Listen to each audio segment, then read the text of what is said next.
Hi everyone. For those of you who don't know me, my name is Claudia Gebe. I'm the Clinic Director and Psychologist at Self-Reflections in Wollongong. Thank you for joining me for this online workshop and webinar that we will be holding on a regular basis to help the community feel connected, build awareness and education, and learn skills and strategies for a variety of different mental health issues. We are hoping, or I am hoping, to present on a new topic every single week, and of course we'll review at the end of the month to ascertain whether this is something that has been helpful. So I do encourage any feedback that the community has. Of course, you can email or DM us on any of our social medias, and we'll be able to formulate future topics from here on in. So prior to moving on, as always, I do have to say a little statement that's very important. So our video content is intended for the general public use and knowledge.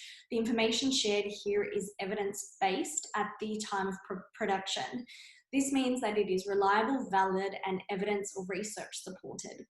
It is the responsibility of the viewer, as always, to assess whether this information that is provided is right for their needs, situation, and individual circumstances.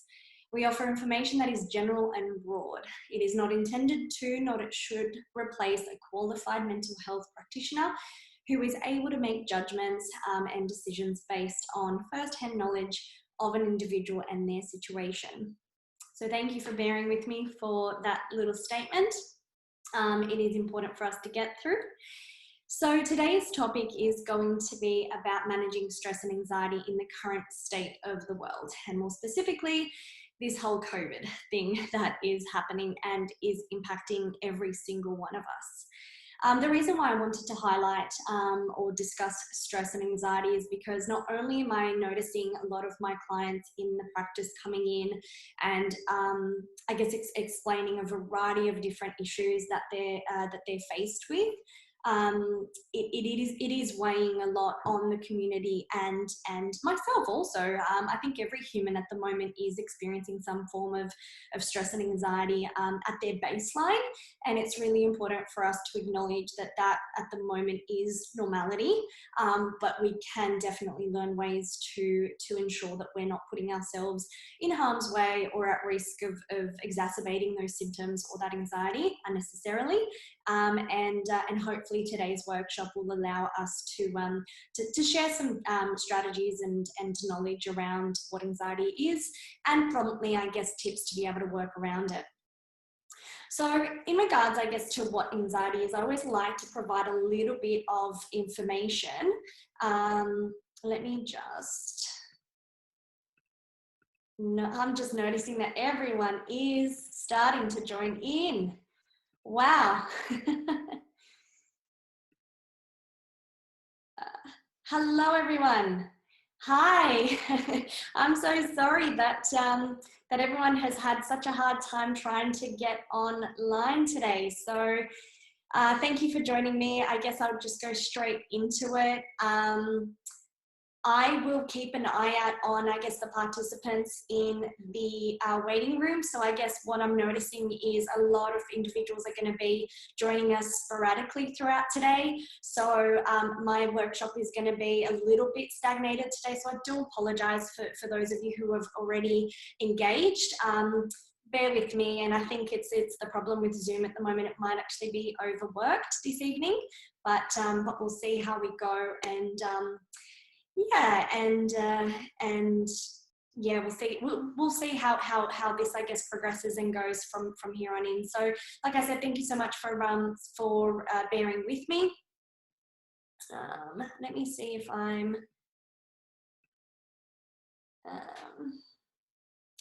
just double checking everything's okay. Hopefully everyone can hear me okay.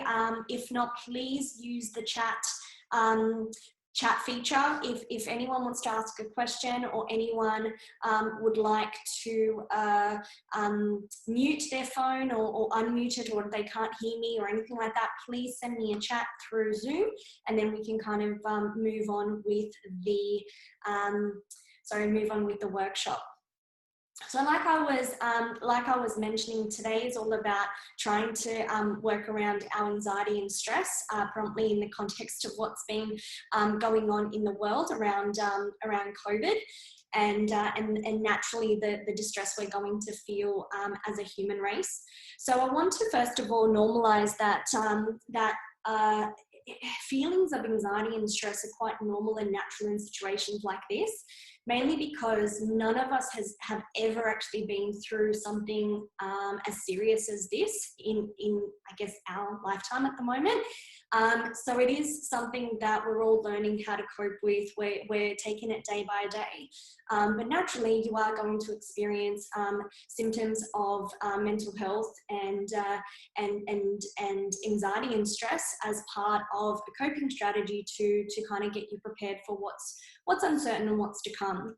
So what is normal, I guess, in these kind of instances is the fact that you are going to feel a big sense of uncertainty, mainly because there isn't clarification around how long this is going to be going on for, and potentially how to manage that is going to be most effective for your individual your individual circumstances.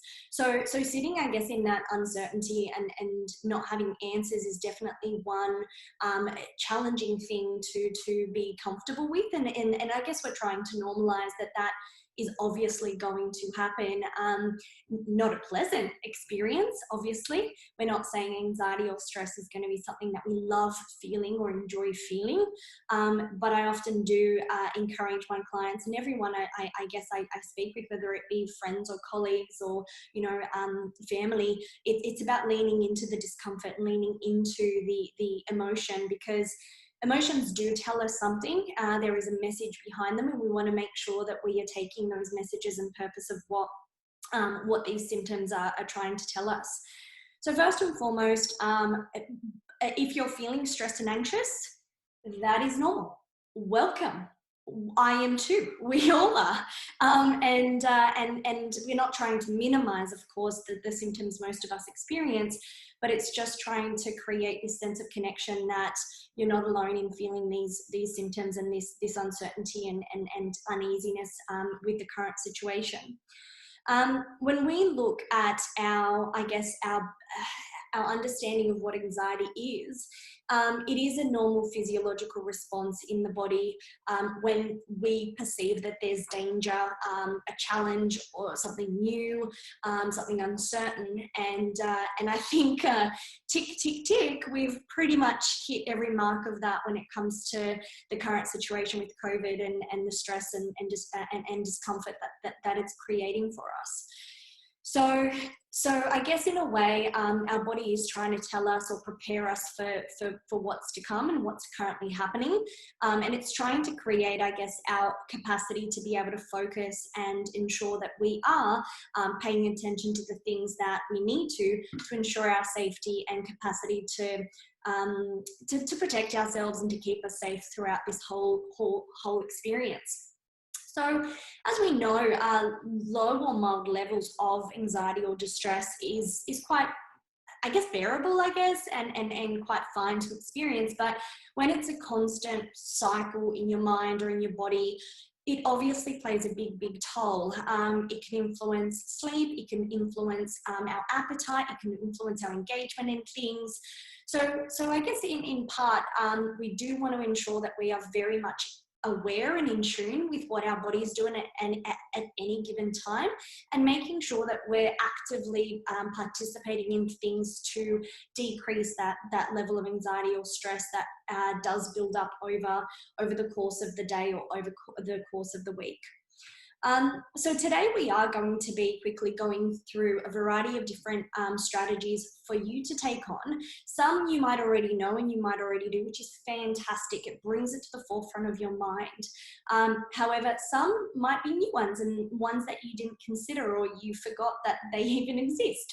So it'd be a nice way for you to bring that to the surface and start participating in these things. So one thing, I guess, when we do have anxiety in general, before we go into the tips and strategies, when we have anxiety in general, it's usually an internal struggle. It's whether our thoughts in our mind, as well as our symptoms, very much get exacerbated, and we ruminate, we feel stress, we feel tension. So that's kind of happening in the inside of us. And what we often encourage, especially in treatment, is ensuring that the client or the individual has outsources of things where they can find stability and uncertainty. Because if there's uncertainty and chaos internally, we look to our external world to make sure that we ground ourselves. So some examples would be, I guess, the domain of family, the domain of employment, activities, our fitness or our physical health. So things externally, usually if we're able to engage in them, and if it's something that allows us to ground ourselves, we generally start to feel a little less distressed on the inside. This is the catch right now.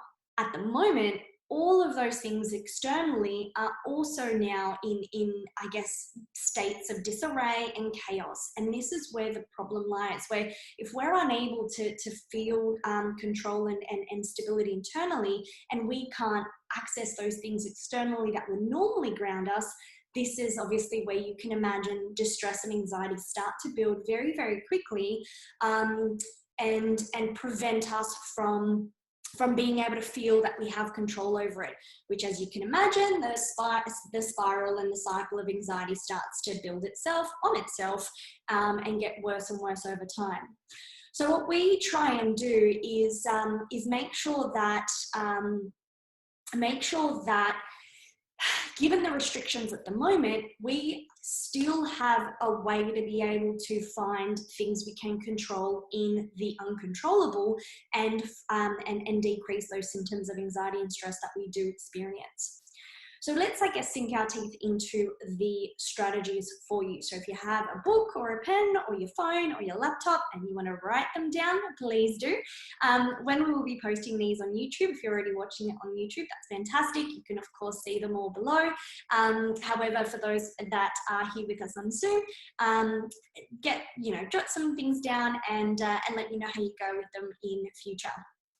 So first and foremost, we want to make sure that we're channeling our anxiety or our anxious and energy into action. So we want to do something with it. We want to make sure that we're getting informed, we're planning and preparing in an effective manner. I had a client recently, or many clients recently, that said, I don't know what I can and can't do. I don't know where to go for that information. And they kind of start sharing all these beliefs, all these kind of rumors that they've been hearing, whether it be from friends or on social media or whatever it is. And naturally they're getting quite distressed around, well, why isn't this being taken care of? Why isn't this happening? Why is that happening? And naturally that kind of, like we know, it really does spiral that anxiety out of control. What we want to make sure that we're doing is go to reputable websites to find out what details you need to in a scheduled and limited manner, so you feel more confident in knowing what to do from here on in. So an example would be actually going to the Australian government website, looking at the New South Wales, for those of you in New South Wales, or any other state or country, looking at the information there, looking at the actual legal orders and reading them. I actually had to do that because, of course, a lot of clients come up to me and ask me these questions, and I want to make sure I'm passing on the relevant information to ensure that I'm not encouraging my clients to do something that's actually now not appropriate based on these regulations. So make sure that you actually are aware of what you can do based on the information out there. Make sure you are aware of what that means, and especially if you are struggling with mental health issues, engaging in things outside with purpose and with meaning is still appropriate, just as long as you're still keeping to regulations around safety and distance and so forth and so on. So we want to make sure that we build our capacity, skills, and ability to cope and prevent ourselves from going worst case scenario. So normally with anxiety, we obviously predict what we think is going to happen or how bad it's going to get, and we want to make sure that we catch ourselves out from going down to that spiral. Notice that you have, and pull yourself back by challenging some of those thoughts. And you can challenge those thoughts by using actual evidence. So going to these reputable websites and getting the information and seeing what they have in stock or in plan actually allows you to be able to know, I guess, in some way, what is true, what is not, what is fact, what is opinion, and so forth and so on. Talking about fact and opinion, that brings me to my, I guess, second point. We want to limit or avoid unhelpful media or misinformation. It is so natural and common for us to, watch the news or watch programs, go on social media, and be bombarded with so much information that is misinterpreted, or it becomes rumors or gossip, or it's Chinese whispers, and it's just kind of changed. The information changes as it gets passed on. So I often say to everyone, I want you to challenge what information you receive. Ask the person or whoever it is that you're getting this information on, where did this information come from? And if there's I don't know, or so and so, or I heard it from John's uncle's daughter's chicken. Well, yeah, maybe that information might not be as reliable as, let's say, what you find on an Australian government website. Of course, they're not going to give you absolutely everything in regards to what they're planning in the future, but it is still something that it will be a lot better and a lot more concrete than someone's distant relative's pet has actually found out. See how you go with that. The other thing I want to make sure is that you're not perpetuating these myths in your own mind, or these predictions in your own mind by that exposure. I encourage you to limit, social media social media use, or watching the news, and asking yourself, well, is this someone's opinion or is this actual fact? And that's one thing that we've also noticed about media in the past. It used to be very much where we went to because they only portrayed facts on media or journalism and so forth and so on. And these days, it's not the case. It is very much opinion. And we want to make sure that, again, the information that you're reading or hearing, it is reputable. It has come from a good source. If you want to double check that, I'd just stick to Department of Health and the government websites, limiting that to at least, maybe 5 to 10 minutes a day, up to maximum half an hour, but I wouldn't be doing more than that. So if you are noticing that you are, be gentle and kind to yourself, reassess, and really ask yourself, is this actually helping my stress or anxiety, or is this making it worse? And if it is the latter, please be gentle for yourself and pull back on that in future. So other, strategies to help our anxiety, of course, is any form of relaxation exercises. So for some of you that you're already following us on Instagram, you might be participating in some of the mindfulness exercises. Slow breathing helps a lot, so that allows our body and our brain to just slow down a little bit. There's a variety of different apps that you can download. Other, relaxation exercises include progressive muscle relaxation, where you're actively decreasing the tension or letting go of the tension through stretching and tensing and releasing the muscles. Because what we don't realize is, as we're stewing throughout the day, your body is obviously becoming more and more tense. I mean, the other week, I felt so much stress and anxiety in my chest. There were times where I could barely breathe, and sometimes you just don't realize that that's happening until it's actually happening. And then you're like, wow, I feel really stressed out. I feel tense. Please listen to your body. Your body is telling you you need to slow down, and actively engaging in these activities or these strategies is actually going to do the world of a difference. It's not going to change anything out there obviously, but this is all we can control. And if you're genuinely participating in slow breathing, progressive muscle relaxation, other things include yoga, Pilates, meditation, mindfulness recordings, whatever it might be that really just allows you to slow down, regulate your breathing, genuinely regulate your mind or refocus your mind, that your capacity to be able to take on what's uncontrollable out there is going to be much stronger. And things like that, I would recommend doing multiple times throughout your day.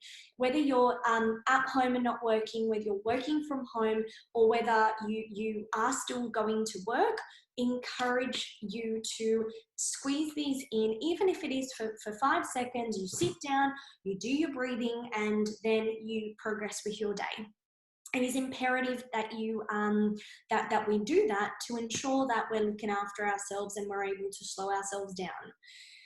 So some of those techniques, of course, highlight how important it is to stay in the present moment. With anxiety and stress, we're often worried about the past, or we're worried about the future. And right now with COVID, it's very, very much around what is going to happen in the future. How bad is it going to get? How many people are going to get unwell? How is this going to impact me and my loved ones? And a lot of the what ifs. What if this happens? What if that happens? What if, worst case scenarios? We want to make sure that as we are practicing relaxation exercises, they help us stay in the present moment. But if you notice that your mind has drifted into the future or into the past, acknowledge that that has happened and try and use grounding techniques to remind yourself of what is going on right now and what you can actually control right now. I know how hard it is that every few days there is a change in what regulations are out there and what we can and can't do. It is distressing and hard and frustrating too, because you just got used to what the regulations were, had just been put out, to now, what it's just like, oh, how can we keep up? And you know what? No one can. And that's the reality of it. The quicker, I guess, in a way we can accept that we all can't keep up and it's all distressing and it's frustrating, the quicker we can feel like we're not alone in fighting this battle and trying to control what we can and letting go of the things we can't. So it's imperative for us to keep a healthy lifestyle among this. So we know that there are regulations at the moment. However, upkeeping a healthy lifestyle is one of the exceptions to the rule, meaning that you can still leave the house if it's in a form of exercise, if it's walking your pet, if it's going to the grocery store, and you can also still meet with someone, one other person at this stage. Of course, at the time of this recording, that's what was allowed. If this is listened to later and the regulations change, again, please be mindful of what regulations are out at the time of you watching this. It is extremely, extremely important that we keep active, whether that's going outside or staying at home, whatever you feel most comfortable in doing based on what you, I guess, in your values and your morals and what you'd like to do in your life. Please still stay active. At the moment, there is a stack of free resources, and this is the beauty of realizing that, how we can see the beauty and the positivity in something that's so negative. It's the fact that there's free yoga workshops through, let's say, Yoga with Adrienne. She has free YouTube videos, free YouTube on her website. There's so much availability of just being able to get resources. There's free PT sessions, there's free mindfulness sessions. So, even if it is doing a Zoom or a Skype session with a friend and you guys are literally in your own space doing a workout together. So you can still connect, you can still be motivated, engage in PTs that are still taking clients on, because from my understanding, PTs can still provide a service just as long as it is one client at a time. So if you are into your fitness and would like to continue that, see what kind of PTs are in the area. See, what workshops they're running or what available services they do have. We want to make sure that we're eating well as well. So please make sure that you are keeping up with nutrition, eating regularly, hydrating yourself. It's very, very important. That just allows our anxiety and stress levels not to be at their peak, and just obviously to be at the normal levels given the circumstances that we're in.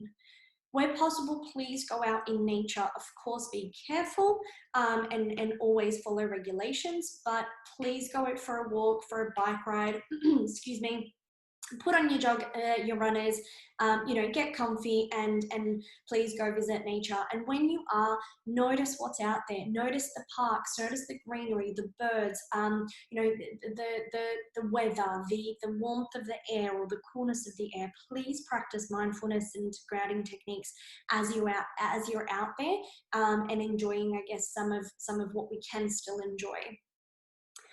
We know that reducing stress does come with doing a whole heap of other activities. So please engage in things that you can do at home. So it could be anything from, coloring in, to doing meditation, to doing some arts and crafts, to doing some self-care strategies, anything you can do at home on your own. If you want to do all those things with a friend, you can do it via Zoom or Skype. You can, of course, pick a buddy. So if there is a commitment that you and one other person will only see each other during this, I guess, restriction period, then that's appropriate, because you are, being mindful of not going anywhere else outside of that. I know that that is encouraged for people who do live alone and they don't have family or friends to access. I know it is extremely hard for those individuals to connect.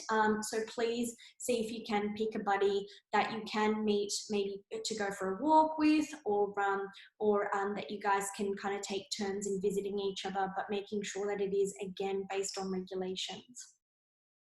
So we want to make sure that we take small acts of bravery. At the moment, that's a little bit hard given the situation, but we don't want to just avoid and not be, mindful of what is out there. We don't want to completely escape from everything. We want to make sure we're engaging as much as possible with the means that we're available to access. We want to make sure that things that make us anxious or nervous, we still want to approach. So for example, if you are worried or scared that, you don't want to leave the house, please see that that might actually be feeding your anxiety. So as gently as you can, maybe testing yourself out and doing a little bit of exposure. So for example, if you are very worried about leaving the house, maybe, taking a walk to your letterbox and back one day would be sufficient. Or then walking down your street and back again, then around your block, or then, a little bit further, just so you are exposing yourself to going out with restrictions and making sure that you are safe, but you're not letting that anxiety rule you and debilitate you. We want to make sure we are paying attention to our self-talk and ensuring that we're not negative to ourselves or the situation. It's so easy for us to all of a sudden be negative and pessimistic naturally, because let's be real, this is horrible, this is shit. It is what it is, right? And it's okay to say that. It's one thing to say that, and it's another thing to unpack there and live there. It does not do us any good, and we want to make sure that when we're being quite negative about the situation or ourselves, we want to catch that and try and redirect our attention to something that's actually going to be really helpful or balanced. We're not here trying to fake it and say that everything's, coming up roses and unicorns and rainbows are out there.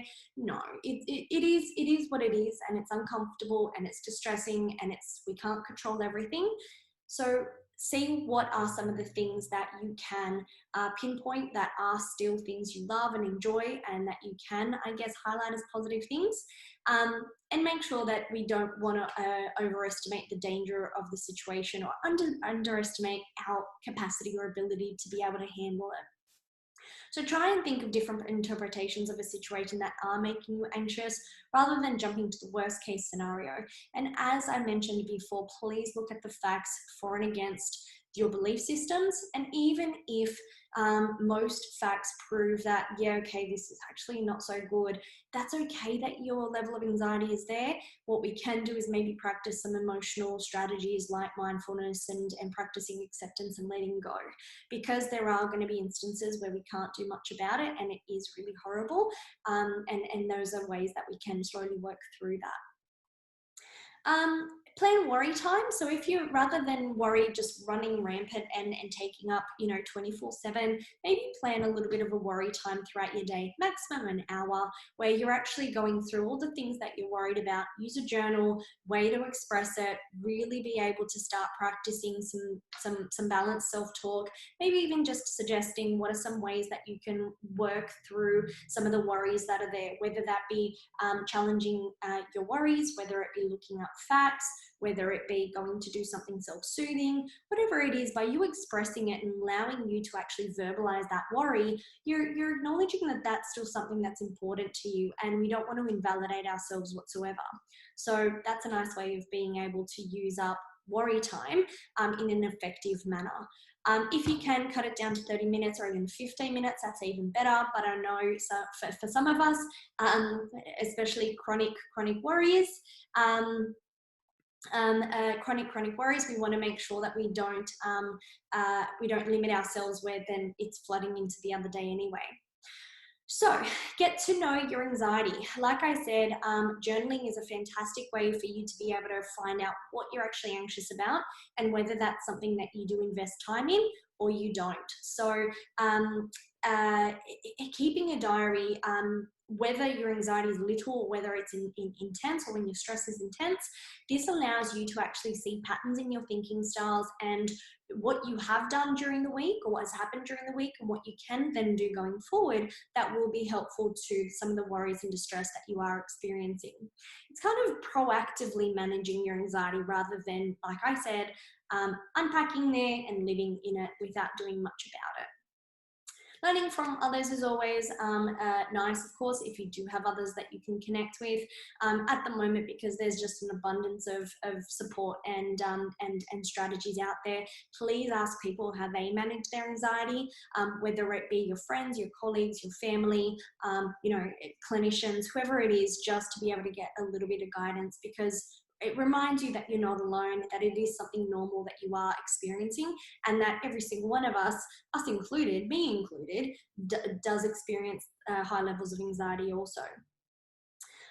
And of course, the last thing I'm going to say is always be kind to yourself. It's really important that among it all, we are kind to ourselves and each other. We are all experiencing this craziness out there, this uncertainty out there, this chaos out there, in a similar way, of course, all in separate circumstances, but acknowledging that you are not your anxiety. You are not weak by experiencing stress or anxiety. You are not inferior. It's something that is quite natural given the circumstances, and it's not something that should be seen as something that makes you lesser of a person. So please practice kindness, whether that be through self-talk or activities. But it is something that I'm going to leave us off with our final strategies. So remind yourself that you matter and you are important, and the one thing we can control is what's happening in here. So while the world and everything out there is a little bit unstable right now and a little bit hard to manage, refocus your attention on in here. And like I said to many of my clients, it's really important for your wellness journey not to stop, because yes, certain aspects about the world have stopped, but our capacity to be able to focus inward and focus on our wellness journey has not. This is actually the time where it can really flourish. So that's it from me today. I hope you had enjoyed our session. Again, apologies that it was something that didn't work, and I noticed that many people maybe just gave up and didn't engage, and that's okay. So I do appreciate for those who have stuck around and watched it till the end. I really do appreciate it. As always, these workshops are going to be on YouTube. I haven't had the time to post last week's one and this one, but they will be on YouTube shortly. I'm not sure what topic we're going to do next week. However, if you have a topic in mind that you would like to help me out in planning for next week, please let me know. You can, of course, send an email to info@selfreflections.com.au, or, of course, send a private message in our Instagram or Facebook stories. Look after yourself. Thank you again for tuning in. Again, we're doing regular mindfulness on our Instagram if you want to participate. And hopefully I'll be able to see you all next week at 5 p.m. And fingers crossed we don't have technical issues as much as we did today. Look after yourselves and each other. And yeah, I'll see you soon. Bye, guys. Thank you for watching. Don't forget to like, comment, and share this video with your family and friends. And for more, don't forget to subscribe. Look after yourselves, take care, and see you soon.